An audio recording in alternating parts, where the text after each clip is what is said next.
मेरे प्यारे बच्चों, आज की क्लास में बच्चों हम आप लोगों को आर्टिकल 60 कहने का मतलब होता है अनुच्छेद 60 आप लोगों को बताएंगे, यानी 60 बताएंगे, जिसमें क्या कहा गया है कि राष्ट्रपति का शपथ ग्रहण, मतलब राष्ट्रपति का शपथ ग्रहण और राष्ट्रपति किसके सामने शपथ लेता है, आज उसके बारे में आप लोगों को बताएंगे।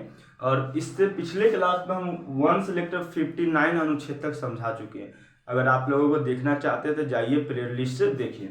चलिए बच्चों, आज की क्लास में राष्ट्रपति के शपथ ग्रहण में मतलब राष्ट्रपति शपथ ग्रहण किसके सामने लेता है उसको हम आप लोगों को समझाते हैं। उसको ध्यान से याद रखिएगा और पेन कॉपी ले लीजिए और नोट कीजिए। हम तो आप लोगों को पीडीएफ तो दे देंगे, लेकिन मुख्य बात खुद से भी नोट कीजिएगा तो याद होता है।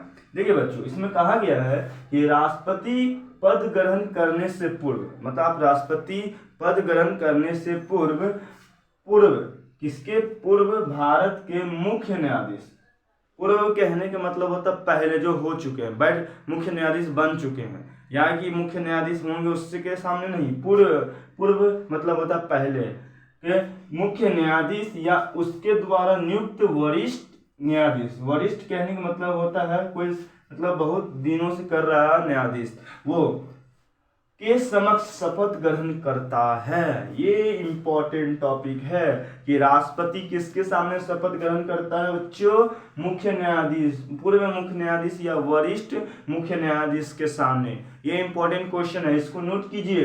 किसके सामने करता है, मुख्य न्यायाधीश और नियुक्त वरिष्ठ न्यायाधीश के समक्ष में राष्ट्रपति क्या लेता है बच्चों, शपथ ग्रहण लेता है। शपथ ग्रहण किसके सामने लेता है, इस क्वेश्चन को बार बार याद कीजिएगा।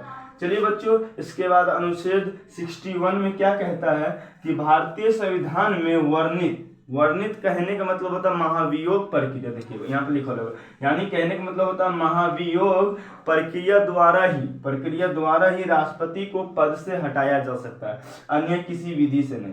मतलब अगर आप राष्ट्रपति बन चुके हैं तो आपको राष्ट्रपति बने हैं तो आपको महाभियोग प्रक्रिया यानी वर्णित प्रक्रिया द्वारा ही आपको हटाया जा सकता है। इसके अलावा अन्य कोई विधि से आपको राष्ट्रपति पद से हटाया नहीं जा सकता है। आपको हम बता चुके हैं कि शपथ ग्रहण किसके सामने लेता है, पूर्व मुख्य न्यायाधीश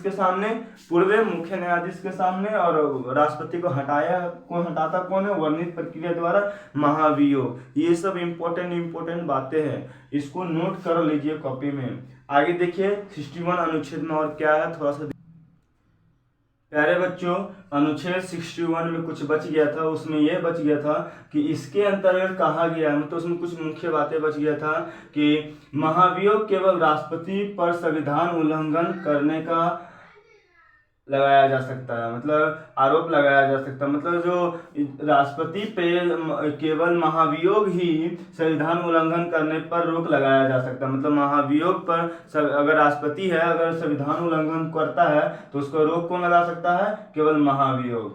ठीक है बच्चों, आगे देखिए बोलता है कि संसद के किसी भी सदन में राष्ट्रपति पर संविधान उल्लंघन का महाभियोग भी लगाया जा सकता है। मतलब अगर कोई भी संसद में भी अगर राष्ट्रपति संविधान को उल्लंघन करता है तो वहां पर भी महाभियोग ही लगाया जा सकता है। उसके बाद बोलता है जिस सदन में महाभियोग लगाया जाता है उसे छोड़कर दूसरा सदन उसका जांच पड़ताल करता है। मतलब जिस सदन में महाभियोग लगाया जाता है तो दूसरा संसद उसका क्या करता है बच्चों, जांच पड़ताल करता है।